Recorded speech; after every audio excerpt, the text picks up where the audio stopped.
of knowing. All right, man. Welcome to Crow 777 Radio. This is episode 269. It's just Jason Lindgren and I today. And we're going to revisit the idea of color, vibration, to a small degree, what actually an element is. The first couple bullet points that we cover here, we'll probably do a queue up for a different episode where we finally take on the periodic table, because I have issues with that all day long. But in the opening here, we'll go over the idea of keytones, a tone being like a musical note, that kind of tone. And we'll move into color. And what we found is when we got older texts, when we did the first world of color, the definitions we laid down for a particular color, which is a product of vibration, they're verbatim. So what this tells us is there was a time when people understood what a color meant. And we've come so far from this. As an example, before we jump in, scarlet, the color scarlet, which, by the way, all the Vatican guys are wearing scarlet. Stated, that's the state, the color they're wearing is scarlet. That is anger. So what are those dudes doing in that supposed spiritual edifice wearing anger? But anyhow, welcome, Jason. And a fine Louisiana good morning. Yeah, we're having one hell of a November here. It's been 70 degrees, so I'm not complaining. But do we have anything, or should we do this thing? No, there's stuff with the film that I'm working on with some nice folks in the works, but nothing to report yet, so let's move forward. Is there any idea when that's going to see the light of day? The idea is late spring, but that depends upon a lot of things. Yeah, definitely. It's not easy to put all that stuff together. Well, just travel right now is a huge issue. Yeah, I was going to say nobody can travel, and when they do, they got to look like Hannibal Lecter. Travel is a hassle, and way more so than it needs to be, and I'm sure that's on purpose.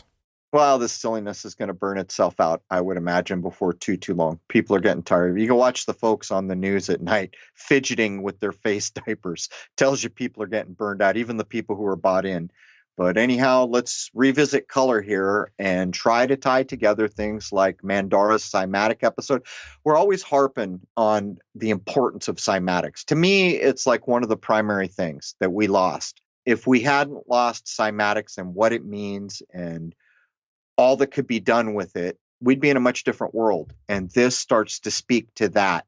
And by the way, there are some people in the main forum who are temporarily out of work or stuck at home, and they are creating a web app to start a cymatics library, which, if people remember back to the Mandara episode on cymatics, I said, how the hell is it that we're in the millennium we're in and we don't have a library of cymatic images? Well, people are starting to pick up the gauntlet I dropped, and they're going to use round plates and square plates and start matching the sacred geometry or the vibrational rate in image form with the frequency that made it. And that will lead into tons of things. Then we can start to match color, healthful frequencies. Sky's the limit. But anyhow, go ahead, Jason. While the consideration of this information has been pushed out of the mainstream mindset, the good news about being in the modern era is that it's actually quite easy for people to acquire equipment to do it for a very minimal cost and actually start doing this. There's actually some decent tools. I think some of them are a little bit pricey, but there's actually some cymatic tools which people couldn't easily make. And I think they'll deal with liquids and other things. And just to be clear, I think the library we're talking about will use a dry round or square plate with some medium that's akin to sand. But there are other ways to do it. Of course, you can use viscous liquids and all kinds of things. All right, here we go. In all organic bodies, the various atoms, electrons, and molecules are drawn together by reason of the different rates of vibration, uniting into the diverse notes, chords, and tones, being held together by adhesion and cohesion so as to form a body composed of thousands and millions of electrons, atoms, and molecules, vibrating and revolving around each other, held in position by reason of their vibratory relation to a common center of gravity. Okay, so what we're doing here is we're jumping into much older, what I'll call natural science ideas. Of course, this will, pierce into alchemy and other things. Two big words you just heard were adhesion and cohesion. But probably a lot of minds glazed over because we started to say things like atoms, electrons, and molecules. But I would point out in this older way of thinking about how the world actually works. There are precious few so-called particles, and you get things like what's called an ultimate atom. It's not this big particle zoo. It is wholly different than the way people in chemistry would be thinking about these things. And part of it is that it's not apples and apples, but at the foundation of how does this place work, what we're talking about is there are a limited number of so-called particles, and I don't even think that's the right word. I don't think they use that. And vibration is uniting them. One of the examples I recently read was that concrete is hard because it's at a different vibrational rate than you. In other words, if you could lift your vibrational rate immensely, you could put your hand right into the concrete.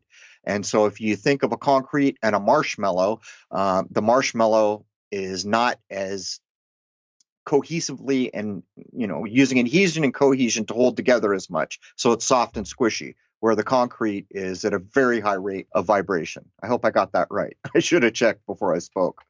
Well, right from the get-go here, the way this is being presented, the vibration is being taken into consideration in a much larger way than perhaps the mainstream science would today. And of course, that's absolutely true. There's more going on with the importance of the vibration and also frequency than is normally considered. It's everything.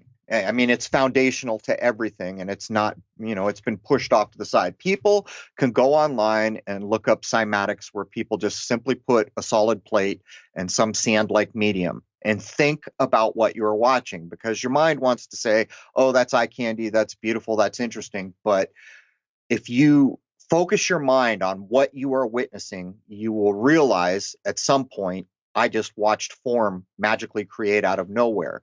And what you should know is the geometry it forms. So say there's like a geometry like a four-lobed flower, where the petals would be, where the absence of sand is where the vibration is circulating in one way or another. And where the sand is where there's less resonance. But what you're looking at is literally form being created. And so people who are familiar with the importance of geometries like the so-called seed of life, which is also related to the flower of life. And that, of course, that blows out in one way or another to the tree of life. But there are people now working to match the cymatic patterns. I saw it not too long ago to try to create the seed pattern. And these are big deals, but let's just move through. We have one more bullet point on ketones, and we're only briefly going to touch on the tone ideas. We're going to focus mainly on color. I also wonder if the medium could be done from, instead of a two-dimensional perspective, in a three-dimensional perspective, how much more of an image you'd see representing the universe. So Mandara was into that a little bit, and this is what some of the liquid cymatics tools allow you to do. Hey, how many people have seen that black liquid that is magnetic and it kind of draws out these spikes and magnets? This is akin to what's going on. It's showing you how the magnetism is being made visible, but it's three-dimensional.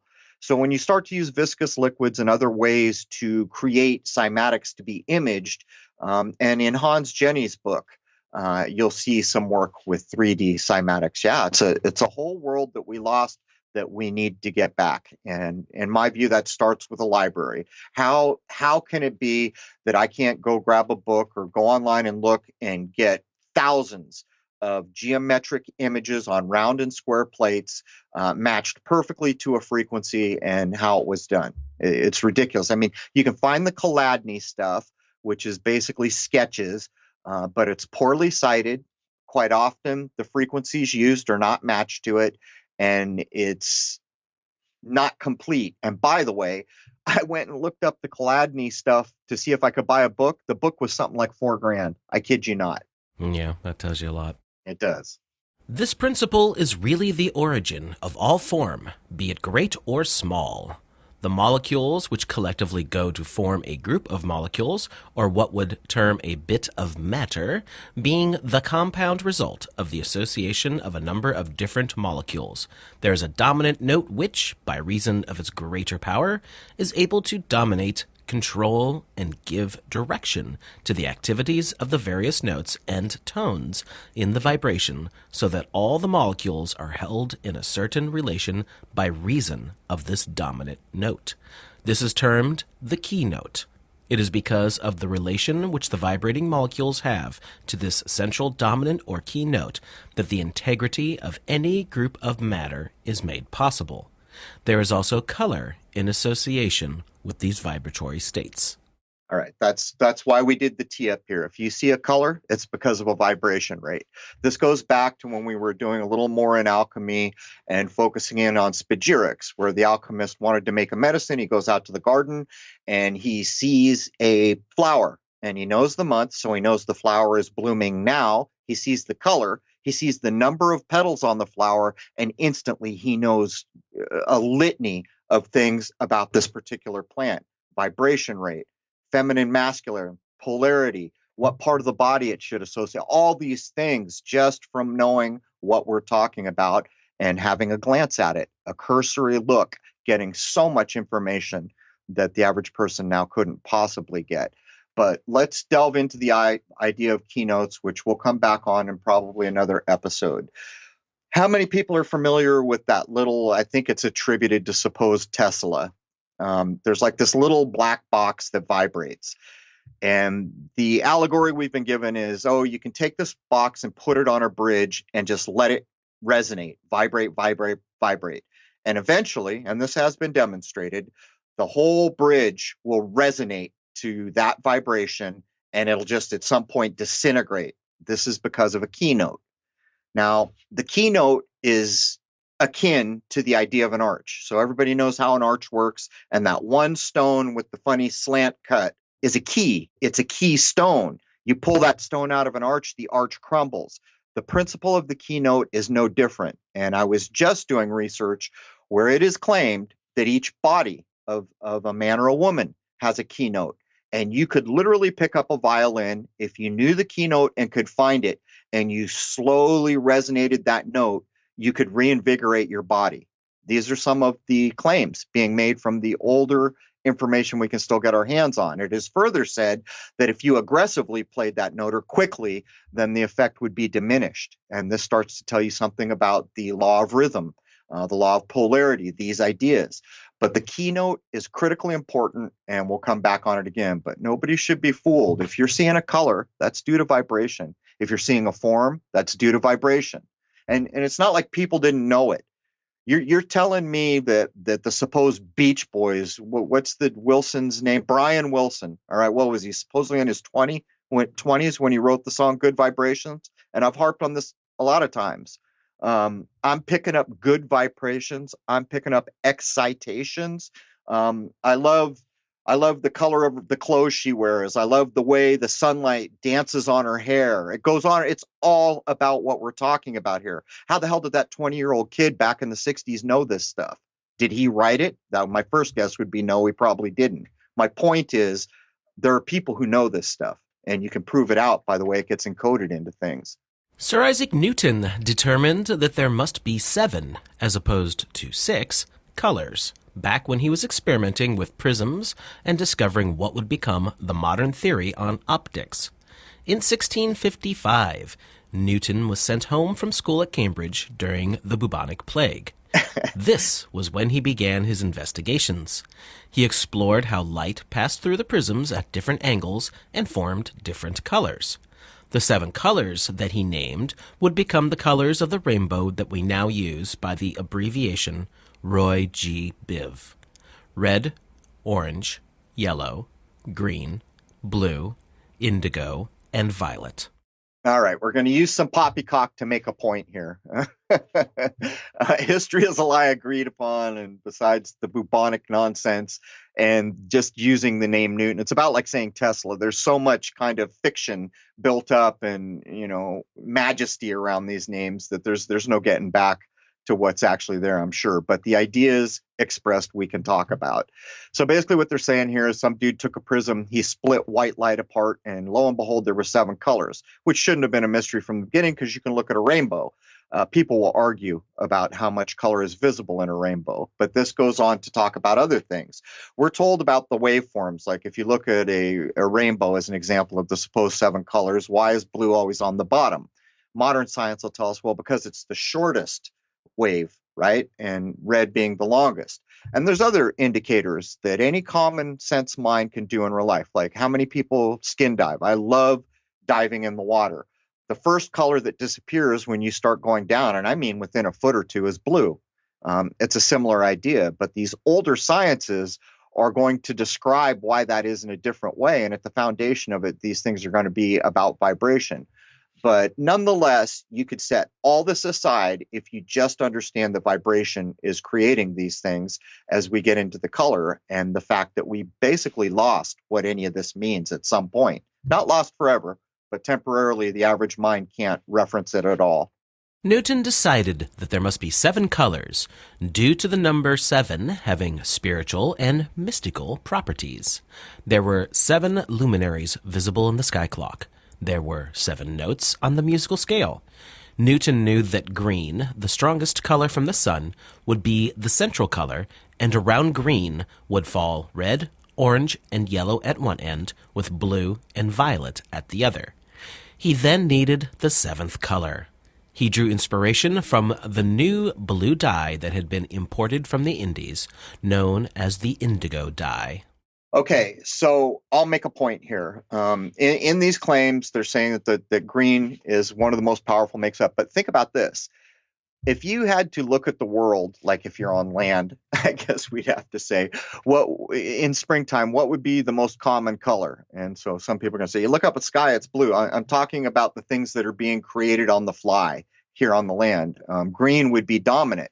Later we'll get into it and show that green is a color of action. But think of all the advertising that comes your way with that non-natural kind of electric neon green that does not occur in nature as far as I know.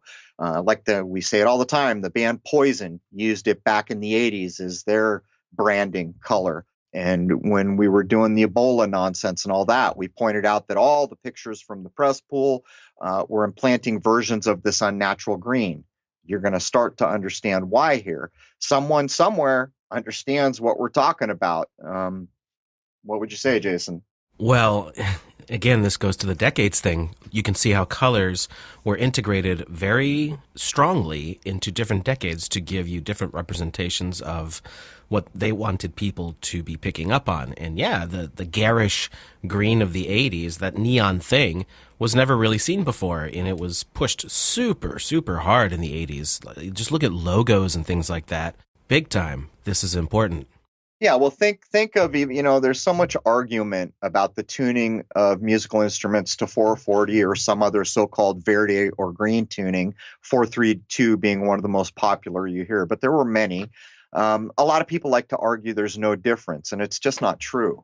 A different vibration rate is a different vibration rate. It will create a different geometry when cymatically displayed, and by what we have laid down here, color is created by vibration. So if you take a vibration that's making a color and you changed it slightly, so would the color. So you cannot make the argument that 440 has no effect. You can't do it. Now, what I choose to accept and what you choose to accept may be in different neighborhoods in a city. I don't know. My point here is that when you go from 440 to 432, as an example, you're changing, I think it's 8 cycles a second, which is now called hertz, by the way, and words have meanings. Why, when I was young, was it fine to talk about these things as cycles, which is actually a better descriptive term? Now, we covered this from the James Shelby Downer. This relates to the Hertz rent-a-car and electricity and radio and all kinds of things. Somewhere along the line, someone decided that we're going to give this a family name that also has the phonetic meaning of injuring someone, hertz. Why? We were perfectly okay. Cycles per second. Self-descriptive, well-labeled, lets a mind know what we're talking about. Hertz does none of those things, if you follow, but it does have a meaning and a reason, doesn't it?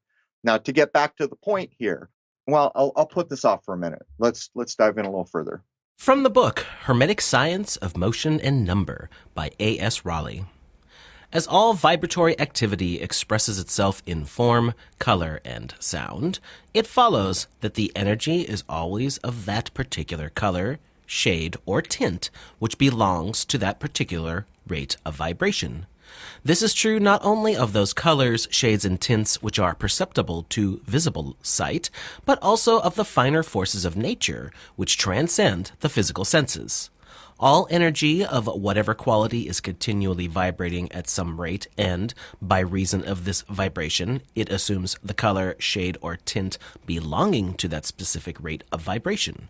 As the quality and value of all forms of energy is due to their rate of vibration, it follows that the color, being an indication of the rate of vibration, will also indicate the quality of the vibrating energy. This is a critically important point. The quality of the vibrating energy. If people thought in these more simplistic terms, think of all the beneficial things we could do from it. But it goes on to say, or we open by saying, as all vibratory activity expresses itself in form, color, and sound. And there's actually a bit more because we could get into the light ideas and other things, but it's pointing out verbatim, unquestionably, that every vibration or every form, color, and sound we see belongs to a particular rate of vibration. When we get to the keynote ideas, this is going to be blown out. But it goes on to say that even the things we can't detect, like, people are the wave spectrum, the visible spectrum, such a tiny part. It goes on to say here that this is still true of all those vibration rates that we can't detect. So think about what we're saying. If you took those vibration rates and did cymatics and other things with them, all of a sudden you're back to this invisible thing that we know exists. We can actually make it visible, see it, study it, understand things about it. And this is a far cry from the state of so-called science right now. Knowing what the color of something is can tell us a great amount about the thing in question. The color of a visible object is due to the rate of vibration of the molecules and atoms composing it, and therefore the value of this object may be distinguished by its color, the same as the value of energy in a state of diffusion. The whole consideration of color is one of vibration, and colors divide and subdivide themselves according to their occult value. We must, therefore, go into color chemistry in order to understand the problem of color. Let us start with the primary colors. These are red, blue, and yellow. All the other colors are combinations of these colors in certain proportions. Hey, digital era, did you hear that?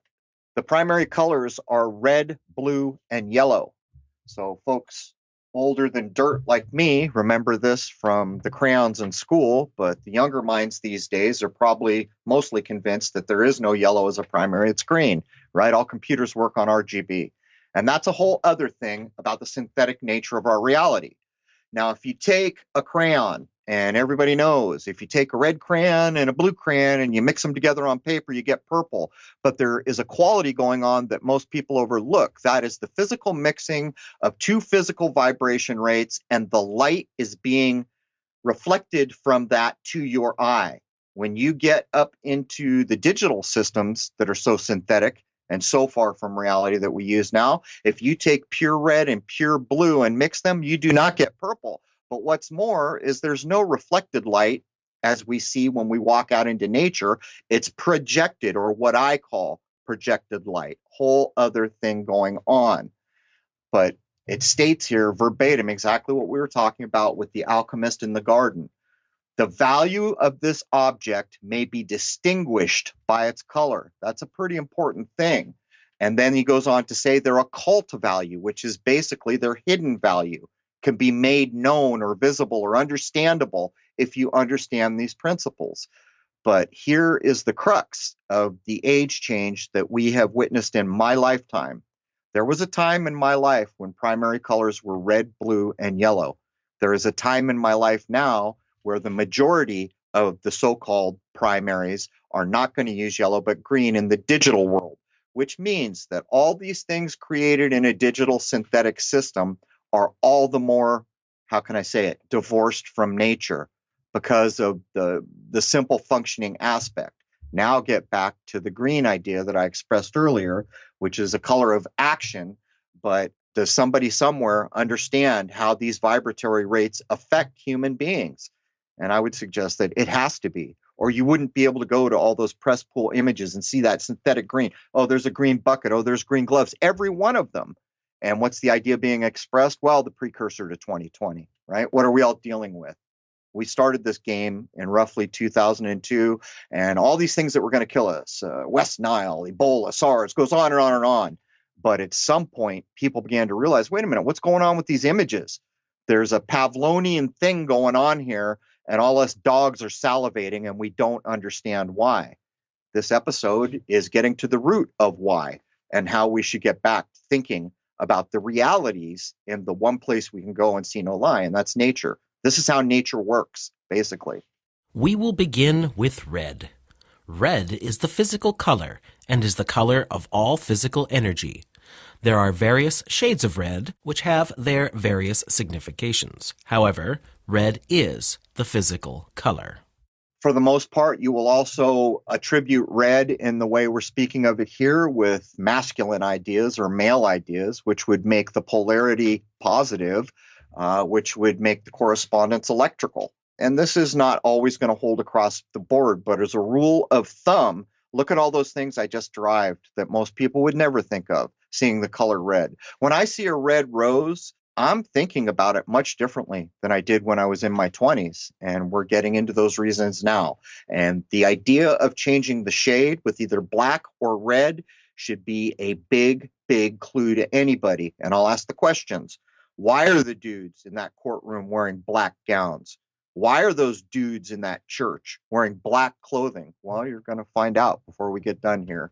And as we go through these colors, think about where in society you have seen them used, because Exactly. there's a good chance that whomever chose those colors knew what they were doing. There was a reason for the season when these things were implemented, and there are still people, I am convinced, in this world now who understand why it all went that way and why it's still that way. It's more than just tradition, I assure you. The color of ether is pink, or more literally speaking, the color of a fresh-blown peach blossom, although its vibration is so intense that very few people are able to see the vibration. But ether is always pink. You know who knows this, Jason? What's the biggest new conglomerate 5G network, T-Mobile and something else? Have you seen the commercials where the pink ether colored, the color of ether is pink. It is always pink. And very specifically, not just any old pink, a fresh blown peach blossom pink. And somehow the 5G networks all know what the ether is with their 5G networks. When the waves go out in their commercials and cover a whole city, what color are you looking at? This another version of unnatural, bizarre electric pink. But they know damn well. It's demonstrable. They know damn well. And this goes on to point out a very important thing. When a mind comes back to common sense and itself and begins to spiritually lift and become something more of what a living man or a living woman can be when they're not retarded their whole lives by systems that seek to retard, they can begin to actually visually pick up things like the ether. And if anyone doesn't believe it, go look at all the places that document it one way or another. Crimson is the color of affection and human feeling. It is the self-relative color because our affection is given to persons on account of their particular relation to us. Affection is purely a physical and animal feeling. It is not one of the high and noble emotions that it has generally been supposed to be, but is purely animal in its character, pertaining solely to the physical nature of man. Therefore, the color which it produces is crimson, the color of blood, because it is through this blood relation that we have this outgrowth of affection. All right, there's a lot here. And, it's where people get upset because their whole life they've been pushed to think about things one way. What they're basically saying here is when you're watching a movie and people are engaged in a love triangle or love between a man and a woman, it's elevated in the minds of where we currently exist to be of the most high emotions, when in fact it's provably an animal emotion, and that true love is something altogether different. And I know a ton of people are going to get hung up on that, but I'm sorry. It is what it is. But notice here, I used to marvel at there were these indigenous tribes in the rainforest, and they were trying to describe how they came to know certain plants were good for certain things. And so many of them, they would say, look, see how that leaf looks like lungs? Well, that plant's actually used for the lungs. Well, look, we got a similar, almost phonetic in a different way idea going on. Um, Crimson is the color of blood. And so you can see how the emotion is attached, hot blooded, getting your blood up, all these ideas. We need to get back to these things. But, to simply look at the idea of affection or physical love as a lower emotion, then you start to understand what's going on between Virgo and the Scorpion. The Scorpion being exactly this, the low representation of primal urges, sex ideas, but can be transmuted into that lofty white eagle. It's like all things in this world, there's a duality. Take the number 10 to make the point. In a lot of systems, the number 10 is viewed as perfection. But look at the idea that's phonetically like say 10. What does that sound like? Sounds like I just said Satan, right? Well, there it is. The flip side opposite of perfection. Everything has a duality, to make the point. But I can't think of a better way to describe that at the moment. Scarlet is the color of anger, the color which the astral body of man assumes when he is in an intensely angry condition. Anger is really the forcible action of the will in a very positive manner, moving outward, acting from the center of the being outward. This is what produces the state of anger. It is also related to the physical. In anger, we feel our whole repulsion rising against the physical body of the object of our anger, just as in affection it is the drawing of the physical. We cannot have affection for a person's soul, neither can we have anger at the soul. Both of these emotional states are related to the physical nature. Therefore, it is always red. There it is, man. There's the correspondence. You can only be angry at the physical thing. And by the way, it's red. And by the way, the blood in that physical thing is red. All these correspondences. And this is why it's the more low animal nature. A thing that can be so-called transmuted or transformed into a higher nature, a more righteous or godlike or whatever your tradition may offer, to be something more. Then you get away from these physical desiring states. But here it is. I'll ask the question again. Hey, dudes in the Vatican that are stating outright, the color of your robes is scarlet. Why are you wearing anger? Well, I'll tell you why. Because they're in a state of war, and they always have been from a certain point forward. In the same way, we know that the legal systems here in the United States view us as enemy combatants since basically 1933, even going back further. If you had to match the idea of war with a color, wouldn't it be scarlet? Anger? Wouldn't it be? I mean, we could attribute other things, but I'm just saying. Red is also the color of the will. Wherever the will is expressed, it assumes the red color, because will is the outflowing or manifesting principle, the extension or presentation of the self into manifestation. Therefore, it is the same truth expressing itself in and through the physical. It must, therefore, bring about a vibratory tendency toward physical expression. Consequently, it becomes the color of red. There it is again, tying it to the physical. What's that old quote? When someone dies, throwing off this mortal coil. Do you see what we're getting at here? In my view, a human being goes on after this, and we leave our 3D body behind. In my point of view, there's no thing called space you can take your body or any vehicle or any physical thing to. That's my point of view based on all the years I sat behind a telescope and challenged all the things I was being told, and then got my hand on older things.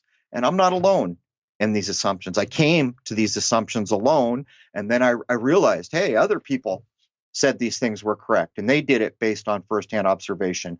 But there's, in this breakdown of the color red, there's also a positive attribute, because it's the color of will. So you want to manifest something in this world, you've got to have the willpower to do it. I'm going to build something. I'm going to heal someone. So like all things, there's the flip side, right? Red, to use your willpower to create. Although we all know that the willpower can be used for other things. Just look around at the so-called authority in our world. What are they using red for? Rose is the color of life, the color of the prana. As we approach toward the physical, it is more red. The highest degree of physical life is red.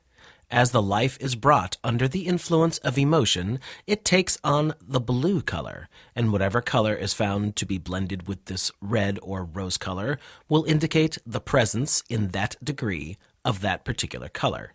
Also, it should be borne in mind that the paler shades indicate a corresponding weakness of that particular principle, accompanied by a corresponding preponderance of the spiritual principle, which is white, while the darker shades indicate a presence of the black element, the element of destruction, disintegration, the material, evil, etc. You've been told some critically important things here, but since we opened up with Rose, let's give a nod to Rose. Cheers to Rose. Here again, they underscore the physical life is red, but now they're getting into a critical idea. And I use this all the time. As an example, in my garden right now in November in Rhode Island, which is generally freezing by now, there are still some flowers, and they are a pale pink. I can't tell you what I was able to deduce, and they have tons of little petals. Think of a cymatic pattern. The frequency has to go up to get more lobes in the sacred geometry. All these things I now know about my flower in my garden because I'm beginning to understand these things. But look what it says here. We use these things all the time. Physical life is red, further underscoring the physical or lower animal nature for the most part. But when emotion starts to come in, it takes on a blue color. Now do you get why we call a particular very emotional type of music the blues? Someone knew this stuff, or it wouldn't have that name. So whatever the color is, there's a blending, and each blending gives you different abilities to understand. But the most important thing told you here is that when a shade becomes paler, in other words, the adding of white, the preponderance of that color is decreasing, or maybe I could say, and I hope I'm getting this right, the physical nature is decreasing while the spiritual nature rises, because the corresponding preponderance of the spiritual principle is white.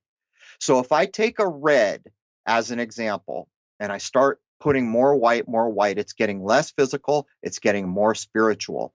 Now remember the ether, that's an intense shade of pink, but that tells you that it's a mixture of the red physical idea and the white spiritual idea. But at the end of this, here's the exclamation point for the world we exist in now.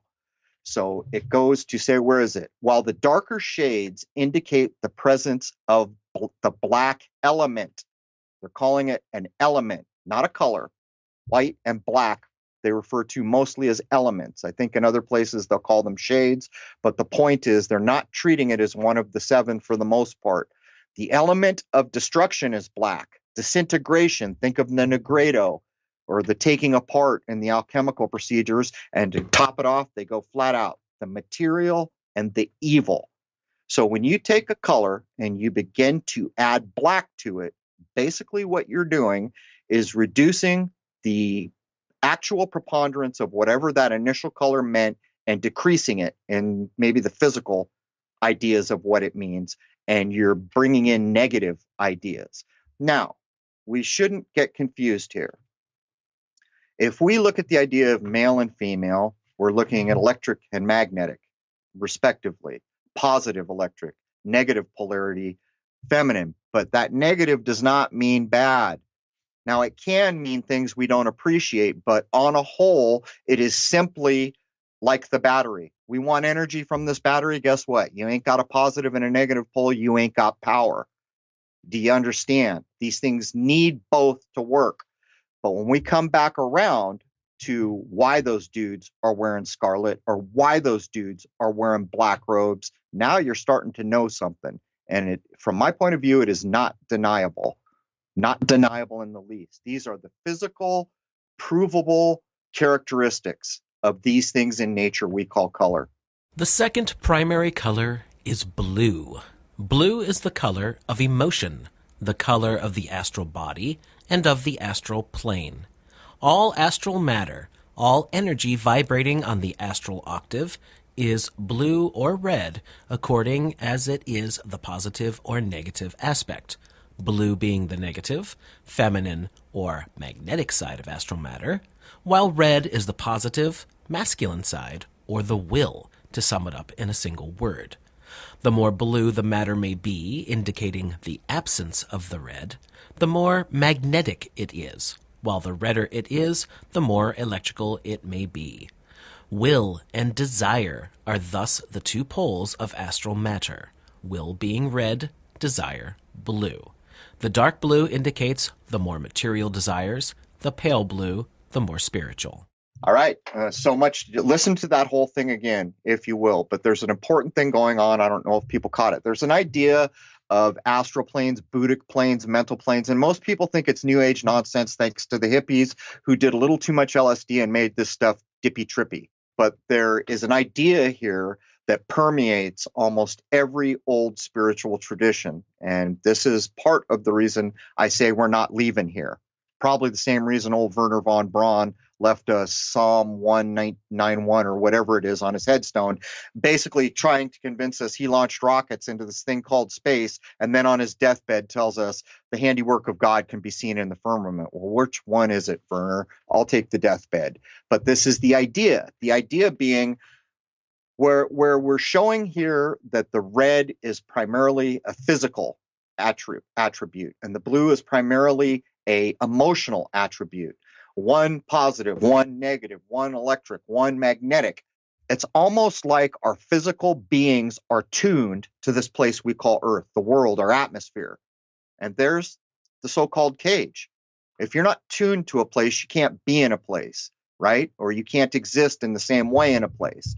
And so when we die and our bodies go away and the mind goes on, well, that's a wholly other thing, right? And so this starts to back the idea of what all these old yogis sitting on a mountaintop claiming I got out of here and I took a look around out there and here's what I experienced, or the Flamel. Go look up the Flamel woodcut, the little alchemy dude poking his head out of our atmosphere, looking to see what's beyond.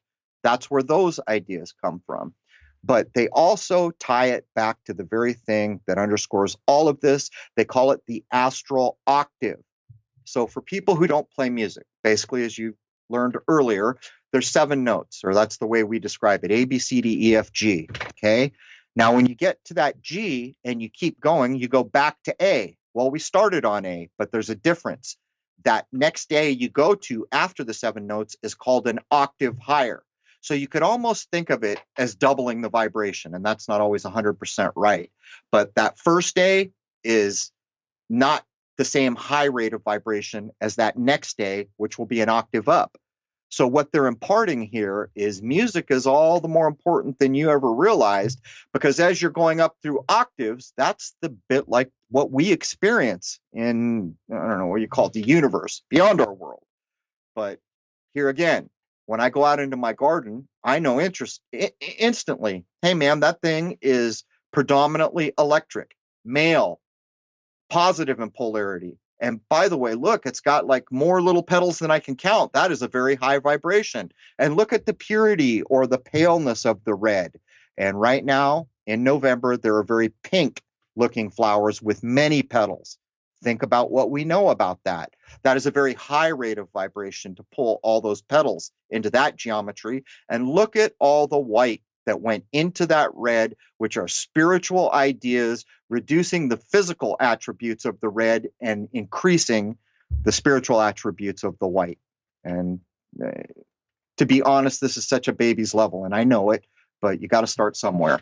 It should be kept in mind that these colors are not simply a sign as a form of symbolism to represent those emotions. On the contrary, in their very nature, those emotions, when active, will vibrate at such a rate as to naturally take that color.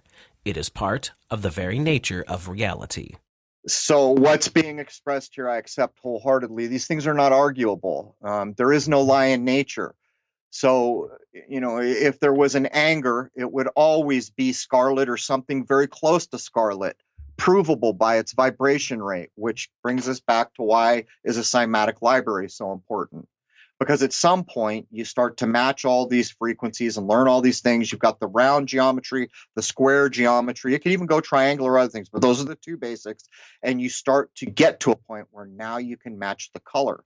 and maybe form and other things. Which of these are the most healthy to the physical form? And by the way, are people all different? Does this frequency good for these types of people and this one better for those types of people? But to bring it back around, by the time you can get to matching these cymatic libraries out to color, do you understand the value in it now? Because these are inarguable things. It is what it is. There is no lie in nature.